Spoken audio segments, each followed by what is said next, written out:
Welcome back to the Puma Podcast. I'm Puma. And I'm Tory. And we are so glad that you're joining us again today, this Friday, or whatever day you might be listening. We come out every Friday at 10:10.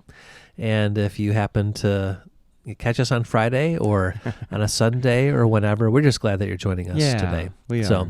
we just, Tory and I have a lot of fun doing this. And honestly, it's super encouraging for me. I mean, I learn a lot from Tory, just hearing, his thoughts and just his perspective on, the different things that we talk about. And it really helps me kind of see, because I'm seeing from kind of a more of an older person lens. I mean, and, we do miss things. I think this is, again, here, we'll do a little cul-de-sac from our topic today. Sure. But see, this is why being part of a family, a church family, and having multiple ages where we can mutually encourage each other. We need everybody. Yeah. It's not one person talking down, but it's, something that we do together. Yeah. So, well, I mean, I can say the exact same. I love these podcasts. I love talking before and after we do one. And I definitely learn so much. Well, thank you, Puma. I just really appreciate your input, your heart for God.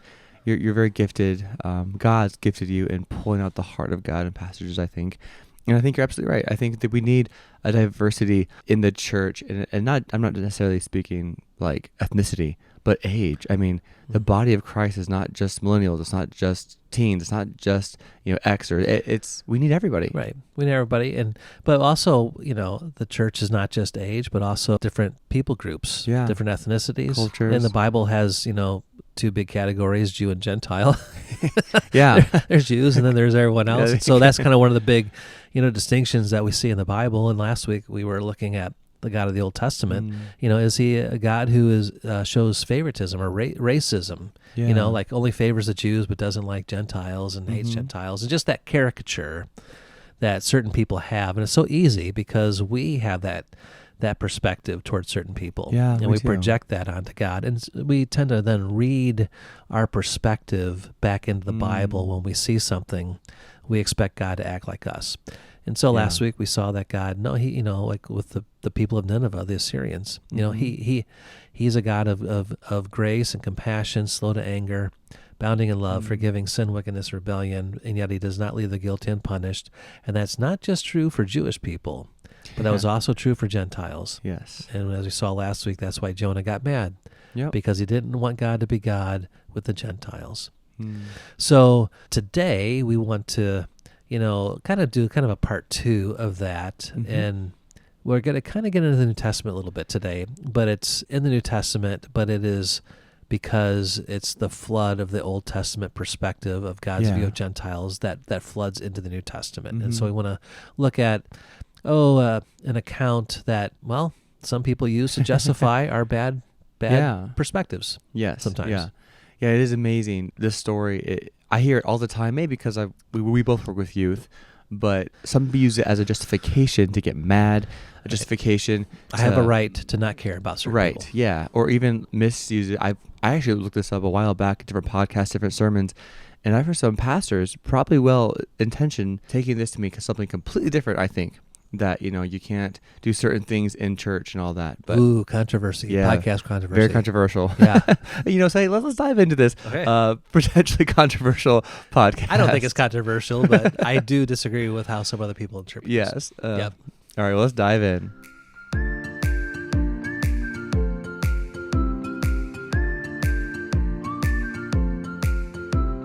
All right, we're back. We're back. So Puma, let's talk about one of Jesus's premeditative attempts to disrupt things at church. This is the story of Jesus when he flips tables. In the Gospels, I think we have 2 separate instances where Jesus goes into the temple and disrupts what's going on there. The first one happens probably his first Passover after, the following spring after his baptism, and in the first year of Jesus's earthly ministry, and in John chapter 2. Yeah. And that's where he makes a whip, and he just got angry because of the lack of respect of what was going on in the temple and the worship there. That's not the account that we want to focus on. We want to focus on the one 3 years later, which is actually Passion Week. Yeah. So on Sunday, Jesus, we call it Palm Sunday, he rides into Jerusalem, kind of looks things over, goes back out to Bethany, spends the night. The next day, Monday, he comes back into Jerusalem, and the very first thing he does of Passion Week, he goes to the temple. And what does he see? He sees the people trading, selling, exchanging in the Gentile court, and he gets very, very upset. Yeah. Let me read Mark's account of this. Mark says, on reaching Jerusalem, Jesus entered the temple area and began driving out those who were buying and selling there. He overturned the tables of the money changers and the benches of those selling doves, and would not allow anyone to carry merchandise through the temple courts. And, as he taught them, he said, is it not written, my house will be called a house of prayer for the nations? But you have made it a den of robbers.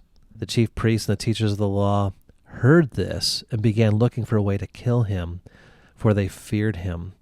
But the whole crowd was amazed at his teaching.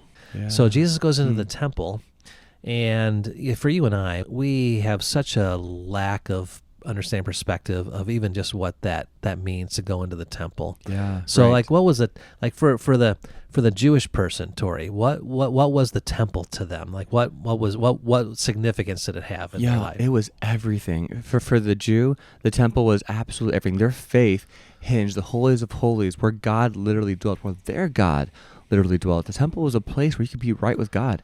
It was a place to sacrifice for sins, to let the priests, Old Testament Levites, it was a place for them to make amends, to appease, if you will, their sin. It was where they communed with God. Yeah, it was the place of worship. And if you're going to say, it was the center or the heart of Israel. 100%. This is where, at least 3 times a year, all males 20 and over were required to come to the feast, come to Jerusalem, come to celebrate, come to worship. In the Old Testament, tabernacle, and then when they had the permanent dwelling of God, right there. And so it was everything to the Jew. It was sacred. It was holy. If you just are touching the temple, you thought you were good. Yes. It's just to be near it. In Israel, after Jesus came and left, in the synagogues after the temple was destroyed, were all facing Jerusalem. They were built that way because that was the center of their worship. All things pointed back to Jerusalem, to the temple, because that's where God was, and that's where people went to meet. Well, that's where their identity was. Yeah. If you're a Jew, everyone knew, the Jews are associated with this Yahweh, this very powerful being. And even the stories, if you even got close, you couldn't even touch. It was so sacred, some parts of the temple. It's not just a religion, it's a lifestyle. The temple was kind of the focal point of their faith. Yeah. And the temple wasn't just the building. It was like there was a whole Temple Mount. Mm-hmm. And so you and I have been there to we've walked on it. And this huge space, is the best I could see. It's about 35 acres in size, the Temple Mount. And so the temple was the whole mount, that whole structure. It wasn't just the few buildings right in the center. The temple was the whole area, was the temple. But in that whole big 35 acres, there was all kinds of different parts to it. Mm-hmm. And certain people could come and worship in certain parts, and then there's certain parts where people couldn't. Right. Yep. And so what you had a big space on the north and the south, which would be the court of the Gentiles, is called. Right in the center, you had more of the structures. There was the court of the women on the outside of that, where women could go, but then they couldn't go any further. And then inside that, where men could go and offer sacrifices. And then, further in, you had the main structure, and inside there was the Holy of Holies, where the Ark of the Covenant was, and the presence of God was. And so you had all these kind of layers to the temple for different people, for different situations. So going back to this story, so Jesus, he's got a few more days before he's crucified. He goes to the temple, and he kind of goes ballistic. I know the Sadducees primarily got to pick what happened in the temple, but the Pharisees, all the religious leaders had a role to play here, and Jesus kind of calls them out. Yeah. And so what does he do? What does he see there? says that, it goes to the temple area and driving out those who are buying and selling there. So where all these people were set up, they were set up in this area called the court of the Gentiles. And so they were buying and selling. So some of the things, where were they buying and selling? What would they have? Were they buying like souvenirs? No, they were buying animals to be slaughtered. They were buying sacrificial doves, lamb. Things you would kill. Right. Animals. Yeah, they were selling animals. Now, why would they be selling animals there for people to sacrifice? Well, it's Passover. And so there was many Jews scattered throughout, the Roman world at the time. Right. And so they would all pilgrimage to Israel, to Jerusalem for Passover. Yeah. And if they come, they need to come, and sacrifice. But it'd be very difficult for some to, transport their sacrificial animals. Yeah. Because what if, on the way, you have a perfect lamb, but then it breaks its leg on the way. Right. Now it's unfit for sacrifice. Right. So this kind of system developed where people would actually come to Jerusalem and then buy their sacrificial animals once they got to Jerusalem. And there's really nothing wrong with that. What was wrong is where they were doing it. Right. Yeah. Well, and I'm going to make a slight caveat there too, because I mentioned in the beginning of this podcast, there are several people who say, well, this passage is where we see that you cannot do marketing in the church. You can't sell things. You can't do fundraisers because Jesus was mad because people were selling things. It's a nonprofit place. You can't sell. And I think that is so missing the heart of God here. Right. Jesus wasn't anti selling. And I think actually we if we don't understand why Jesus did what he did, we missed such a beautiful picture of Jesus's love for Gentiles here. So yeah. I hear that same thing, and so they were in this area called the court of the Gentiles. They also were exchanging money there. So what is that? Well, in day you had Roman currency, you had Greek currency, and then in Israel they had their own currency, and so you have people from other parts of the world coming to worship and pilgrimage. Right. And so every male was supposed to give a temple tax or a half shekel, but they don't have half shekels in Rome, right? Or in Corinth or Ephesus, right? So you bring your Roman money, your Greek money, and then you have to exchange it for the right coin or currency there at the temple in order to do your your temple tax. To buy animals. Yeah. So exchanging money, nothing wrong with that. The problem was where they were doing it, and they had turned that into a big business. Because if you need to purchase a specific coin, and I'm the only one that has that coin, I'm going to rip you off, right? I'm going to charge. And so they were intentionally ripping people off. Same thing with the animals. Right? You came all this way and need an animal. Well, I have an animal, and it's probably not the best kind of animal, but I'm going to charge you more than best price for this animal. Yeah, because you're desperate. You came all this way. Because you're desperate. And so, but this was all taking place in this huge area called the Court of the Gentiles. Now, Tory, why is it called the Court of the Gentiles? Because that is where the Gentiles, who were not Jewish, that's where they were able to do their sacrifices and really that was their place to worship Yahweh. That's where they were allowed to go to be right with Yahweh, even though they weren't, quote, God's chosen people. They had a place in the temple, and if they wanted to worship Yahweh, they could go into the Gentile court and do that. Yeah, and this is something that it didn't just set up when Jesus came. Right. This was part of the design of the temple that God had for the design of the temple, all the way back. That even in the heart of God in the Old Testament, he had a heart and love for Gentiles, and he wanted a space in the temple area for Gentiles throughout the world to come and to worship. So you think in the book of Acts, you had the Ethiopian eunuch. Remember in Philip, runs up on his chariot. The Ethiopian eunuch had pilgrimaged to Jerusalem to worship Yahweh. Yeah. Right? Well, he couldn't go into certain parts of the temple, but at the temple there was this area called the Court of the Gentiles, where the Ethiopian eunuch was allowed to go, where he could worship Yahweh. You see, God wanted not just Israel to worship him, but he wanted all people around the world, all nations, to come and have a place to worship. Yeah. And this is why Jesus got so mad, because they had taken this area that God had specifically designed for Gentiles to come and worship, and the Jewish leaders allowed people to fill that whole space up with buying and selling, ripping people off, things that people needed, but they allowed them to do that inside the court of the Gentiles, because who is that space for?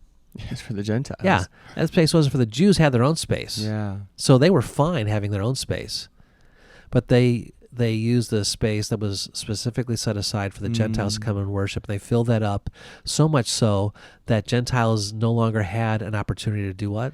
To worship. To come and worship. And I mean, again, very packed Passover week. All those animals, they poop. They're loud. They're noisy, and it smells. I mean, it's stone. We've been there. It's not like dirt, kind of, whatever. Someone, has an accident, some animal, takes a dump. Well, okay, just cover it up. But no, this is stone. It's hot. It would be a very disgusting, smelly, chaotic place, and the religious leaders knew that. Yeah. And I mean, again, they could have had it outside the temple, but they had it where the Gentiles were. Right. This was very intentional. Yes. For one purpose, to not allow Gentiles to come to worship. Mm-hmm. Well, and look what Jesus said. If you want to go there, it's such a beautiful and very pointed thing he says because of that. Yeah. So Jesus, he quotes Isaiah first, and he says, it is written, my house will be called a house of prayer for the nations. So that's what Mark records. Matthew's account of this says that my house will be called a house of prayer. But Matthew leaves out the second part of that verse, that for the nations. Yeah. And the reason why Matthew leaves that second part off, I think, is really fascinating, because Matthew was written to a Jewish audience. Right. And this is sort of how they would teach. So if I said to you, roses are red, what are you thinking? The next part, violets are blue. Okay. Yep. I pledge allegiance to the flag. So why? See, if I say one part, your mind naturally goes to something else, right? Yeah. Every religious leader would understand, the quote from Isaiah, that my house will be called a house of prayer, and Matthew stops there. Well, what's going to come into their mind the next? For all nations. For all the nations, because Jesus wanted them to hear that part, house of prayer for all the nations.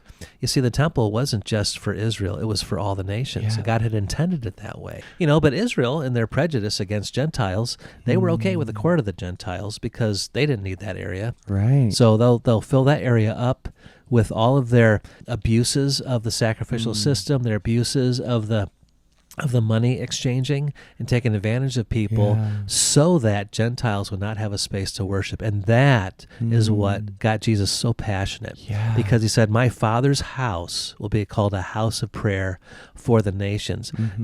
Almighty God's heart is for all the nations. And Israel was saying, no, he's only for us.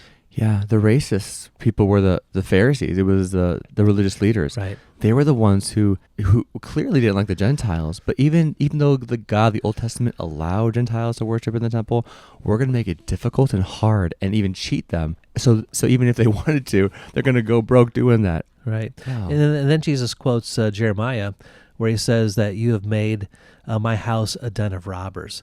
So if we were to go and read, Jeremiah 7, that first part there, basically God is calling Israel out because Israel thinks that even though they're doing all kinds of evil, sinful things, they think as long as they're at the temple, they're okay, they're safe. And Jesus says, you guys are here doing evil in the temple. You are hating Gentiles. You are abusing the whole point of what the temple was designed for, to come and commune with God.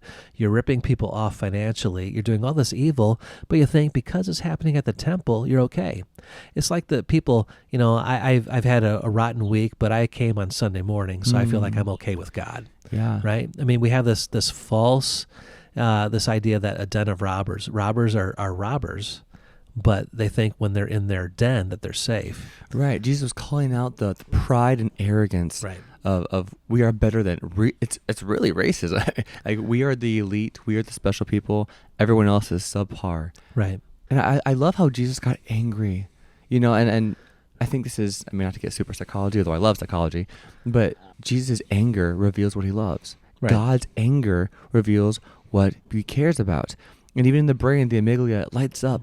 Almost this is exactly the same when you love something and when you hate something. We get mad because we love. If someone were to slap my wife, I would be infuriated. And so here we see Jesus being so mad because he loves the Gentiles. Because the Gentiles are not able to come and worship Yahweh. That's beautiful. Yeah.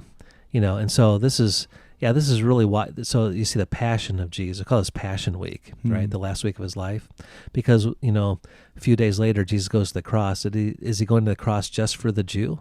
No, but also for the sins of the world. For the sins of the world, everyone. Yeah. So you have in Revelation, 4 and 5, that the Lamb slain for the nations. Yeah. For the nations. You see, God of the Old Testament is the same in the New Testament. He's consistent all the way through. God loves people. He is not anti-people.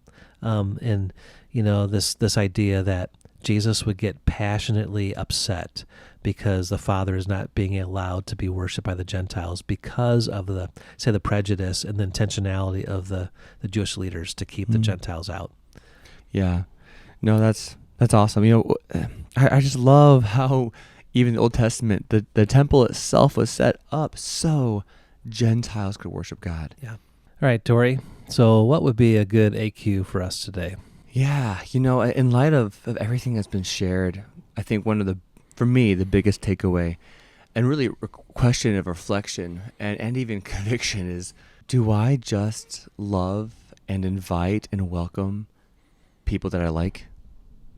I mean, do I avoid inviting the stinky, the clingy, the emotional person to church, or do I really seek to love everybody? Right. I mean, am I okay if some people don't come? And there's nothing wrong with enjoying certain people. Right. But what got Jesus so angry was there was an intentionality of not wanting certain people to be there. Right. Excluding. Yeah.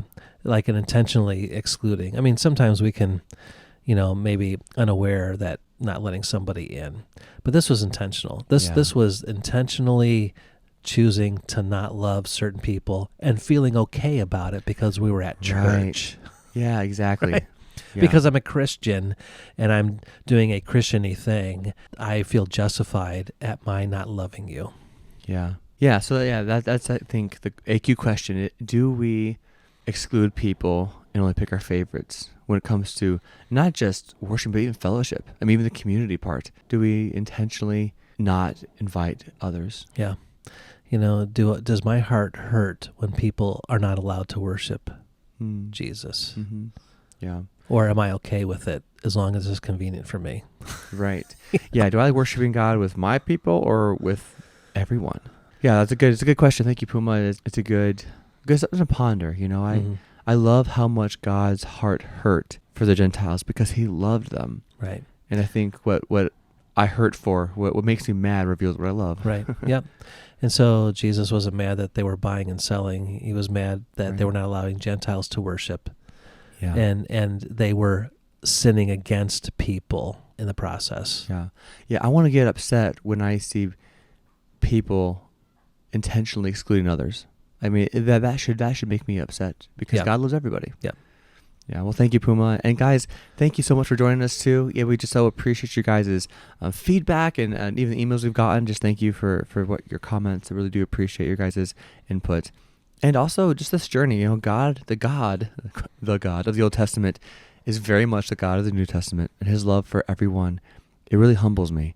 And we want to have that heart. Mm-hmm. So guys, thank you for joining us. If you have any questions, you can email us at thepumapodcast@gmail.com, and we'll see you next Friday at 10:10. Till then, bye-bye. Bye.